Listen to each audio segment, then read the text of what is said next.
கினிக்கினா 2022 வருஷம் ரிலீஸ் ஆன நேக்கடு அப்படின்ற ஒரு தமிழ் ஸ்டார்ட் பிலிமோட கதையை தான் சொல்ல போறேன். இந்த படத்தோட பொன்லைன் பத்தி எல்லாம் பேசாம நேர படத்தோட கதைக்குள்ள போயிடலாம். அதுக்கு முன்னாடி இந்த படத்தை 18 வயசுக்கு மேற்பட்டவங்க மட்டும் பாருங்க. அதுக்கு கீழே இருக்கிற யாரா இருந்தாலும் நான் சொல்ல போற கதையை மட்டும் கேட்டுக்குங்க. மத்தபடி இந்த ஒரு தவறான காட்சிகளும் இந்த வீடியோல காட்டப்படாது. முதல் கேம், ஒரு பொண்ணு வீட்டு வேலையெல்லாம் பார்த்துட்டு இருக்க மாதிரி காட்டுறாங்க. அவங்க உட்கார்ந்து இருக்க போதும் அவங்களோட ட்ரெஸ் சென்ஸுமே வந்து பார்த்தீங்கன்னா ரொம்ப தாறுமாறா இருக்கு. இதை எல்லாத்தையுமே அந்த வீட்டுல இருக்க ஒரு பையன் நோட் பண்ணிட்டு இருக்கான். அது மட்டும் இல்லாம அந்த லேடி கீழே உட்காந்துட்டு வீட்டை தொலைச்சிட்டு இருக்கப்ப அவங்க முன்னாடி போய் உட்காந்துட்டு அவங்கள நோட்டம் விட்டுட்டு இருக்கான். அப்போ வந்து பார்த்து அந்த லேடி அவனை பார்த்து லைட்டா சிரிக்கிறாங்க. இப்போ அப்படியே கட் பண்ணா அந்த பையன் தூக்கத்துல இருந்து கண்ணை முழிக்கிற மாதிரி தெரியுது. என்னன்னு சொல்லி பார்த்தா இது வரைக்குமே அந்த பையன் தூக்கத்துல தான் கனவு கண்டுட்டு இருக்கான். என்னன்னு சொல்லி பார்த்தா இந்த பையன் இந்த வீட்டுல வேலை பாக்குறான். இந்த வீட்டோட ஓனர் அம்மா வீட்டுல வேலை பாக்குற மாதிரி இவன் நினைச்சு பார்த்துட்டு இருந்திருக்கான். வீட்டோட ஓனரமான கீரனுக்கு என்ன பண்றாங்க,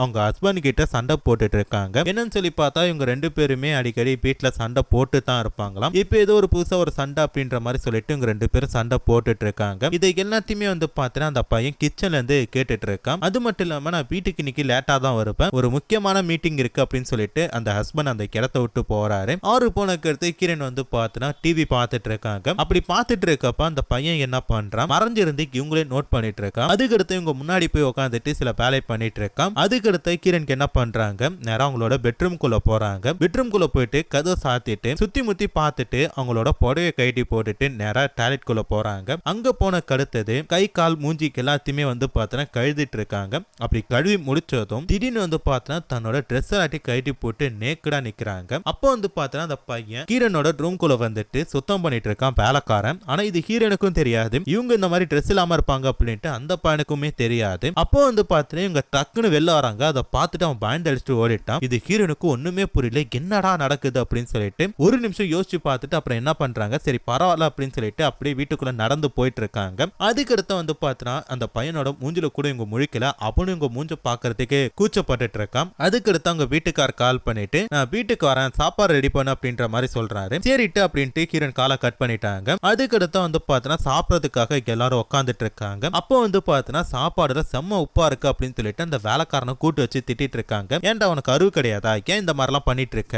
எத்தனை வாட்டி சொல்லியிருக்கேன் இந்த மாதிரிலாம் பண்ணக்கூடாது அப்படின்ற மாதிரி திட்டிட்டு இருக்காங்க. ஆனா அவங்க வீட்டுக்காரருக்கு எதுவுமே தெரியல போல இருக்கு. மனுஷன் சாப்பாடை போட்டுட்டு தின்னுட்டே இருக்காரு செல்ல பார்த்துட்டு. அப்போ வந்து பார்த்தா அவருக்கு ஒரு போன் கால் வருது. ஒரு முக்கியமான கிளைண்ட் வந்து பார்த்தா திருப்பி வந்துட்டாங்களாம், மீட்டிங் கேன்சல் பண்ணல, சீக்கிரம் பாங்க அப்படின்ற மாதிரி சொல்றாங்க. உடனே அவர் என்ன பண்றாரு, சாப்பிடாம கொள்ளாம அந்த இடத்தை விட்டு போறாரு. அதுக்கடுத்து கிரண் வந்து பாத்தீங்கன்னா உட்காந்துட்டு இருக்காங்க திருப்பி டிவி பார்த்துட்டு. அப்போ அந்த வேலைக்காரன் வந்து மன்னிப்பு கேட்கறான். தெரியுதுல ஏன் இந்த மாதிரி தப்பு பண்ணும், தெரிஞ்சதானே நீ தப்பு பண்ற அப்படின்ற மாதிரி சொல்றாங்க. இதுக்கு மேலாச்சும் சாப்பாட கரெக்டா உப்பு பார்த்து போடு, சும்மா தேவையில்லாத வேலை எல்லாம் பார்த்துட்டு இருக்காது அப்படின்ற மாதிரி சொல்றப்ப இல்லம்மா நான் வேற ஒண்ணுத்துக்காக மன்னிப்பு கேட்டேன் அப்படின்ற மாதிரி சொல்றான். எதுக்கு அப்படின்னு சொல்லி கேட்கறப்ப இல்லம்மா உங்களை அப்படி பார்த்துட்டேன்ல அதுதான் மனசு குறுகுறுன்னு இருக்கு, அதுக்கு தான் நீங்க திட்டுறீங்களோ சொல்லிட்டு நான் மன்னிப்பு கேட்க வந்தேன் அப்படின்ற மாதிரி சொல்றப்ப அதெல்லாம் நான் பெருசா எடுத்துக்கல, இனிமேட்டாச்சும் சாப்பாடுல உப்பு கரெக்டா போடு, நான் சொல்லி கொடுத்த மாதிரி சமைக்கணும் புரியுதா அப்படின்றாங்க. இருந்தாலும் அம்மா அப்படின்றப்ப டே போடா அப்படின்ற மாதிரி சொல்லி அனுப்பி விட்டுட்டாங்க. அவனும் வந்து பார்த்தீங்கன்னா இதை பெருசா எடுத்துக்காம வீட்டோட வேலையெல்லாம் பார்த்துட்டு இருக்கான். அப்போ வந்து பார்த்தீங்கன்னா கிரண் அவன் கிட்ட போயிட்டு பேசிட்டு இருக்காங்க. என்ன சொல்றாங்கன்னா உண்மையா சொல்லு, நீ அப்படி பார்த்தது என்ன நினைச்ச அப்படின்ற மாதிரி கேட்கிறப்ப ஒண்ணு இல்லம்மா என்ன மன்னிச்சிருங்கம்மா நான் தெரியாம பார்த்துட்டம்மா அப்படின்ற மாதிரி அவன் சொல்றான். இங்க பாரு நான் கேட்கறதுக்கு மட்டும் பதில் சொல்லு,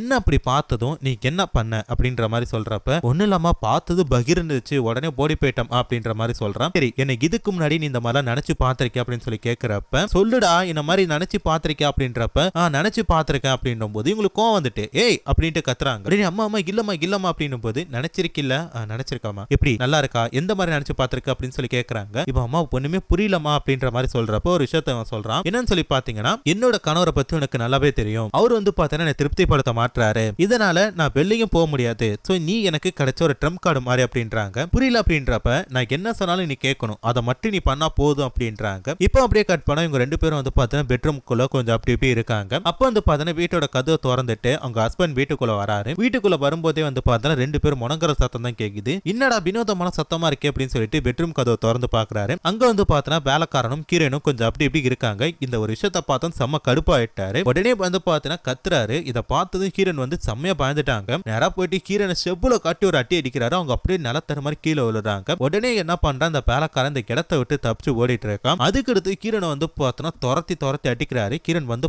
பார்த்தா ட்ரெஸ்ஸே போடல. அப்புறம் வந்து பார்த்தா ஹீரோயின் கழுத்தை பிடிச்சி நெரிச்சு கொலை பண்ண பாக்குறாரு. ஹீரோயின் வந்து பார்த்தா எவ்வளவோ அந்த இடத்துல இருந்து தப்பிக்கிறதுக்காக ட்ரை பண்றாங்க. ஆனா வந்து பார்த்தா அவங்களால தப்பிக்க முடியல. அப்போ வந்து பார்த்தா இந்த வீட்டு வேலைக்காரங்க என்ன பண்றான், ஒரு சிலை எடுத்து அந்த ஓனர் மண்டையில போங்கி அடிச்சிடறான். அப்போ வந்து பார்த்தா ஒரு ரத்த வெள்ளத்துல அப்படியே கீழே விழுந்துட்டாரு. இதை பார்த்து ஹீரோயின் என்ன சொல்றாங்கன்னா, அட பாவி எதுக்குடா அவனை கொலை பண்ண, எனக்கு தெரியாதுமா, இதை எடுத்து அடிச்சா செத்துருவாங்கன்னு எனக்கு தெரியாதுமா அப்படின்ற மாதிரி சொல்றான். ஐயோ என்ன பண்ற தெரியல, நீ என்ன பண்ற சீக்கிரம் போய் தண்ணி பிடிச்சிட்டு போ போ அப்படின்ற மாதிரி சொல்றாங்க. இவனு என்ன பண்றான், ஐயோ ஐயோன்ட்டு தள்ள அடிச்சுட்டே போயிட்டு பாத்ரூம்ல தண்ணி எல்லாம் ஃபில் பண்ணிட்டு இருக்கா. அது ஃபில் ஆகிற கேப்ல இவனு என்ன பண்றான், ட்ரெஸ் போட்டுட்டு தண்ணி எடுத்து வந்து துடைக்கலாம் அப்படின்னு சொல்லி போறப்ப ஹீரோயின் என்ன பண்றாங்க, இரா இதுல தொடச்ச மாட்டிப்போம், ஒரு நிமிஷம் வெயிட் பண்ணு அப்படின்ற மாதிரி சொல்றாங்க. ஹீரோயின் யோசிச்சுட்டே இருக்காங்க, இவன் பதறிட்டே இருக்கான், இவங்க வெயிட் பண்ணுன்றாங்க, இவன் பதறிட்டே இருக்கான். நம்ம பதட்டமா இருக்குமா, பயமா இருக்குமா, ஏதாச்சும் பண்ணுமா, நான் பண்ணமா பண்ணிட்டமா, மன்னிச்சிருமா அப்படின்றப்ப இருடா ஒரு 5 நிமிஷம் போறடா அப்படி இப்படின்னு சொல்லி சுத்திட்டே இருக்கப்ப கரெக்டா காலிங் பெல் சவுண்ட் கேக்குது. இதை பார்த்து தான் ஒரு நிமிஷம் பயந்தே போயிட்டான். அம்மா யாரோ வந்துட்டாங்கம்மா அப்படின்றப்ப போலீஸ் தான் வந்திருக்காங்க அப்படின்ட்டு ஹீரோயின் சர்வசாதாரணமா சொல்றாங்க. என்ன சொல்றீங்க அப்படின்னு சொல்லி கேட்கறப்ப, பின்ன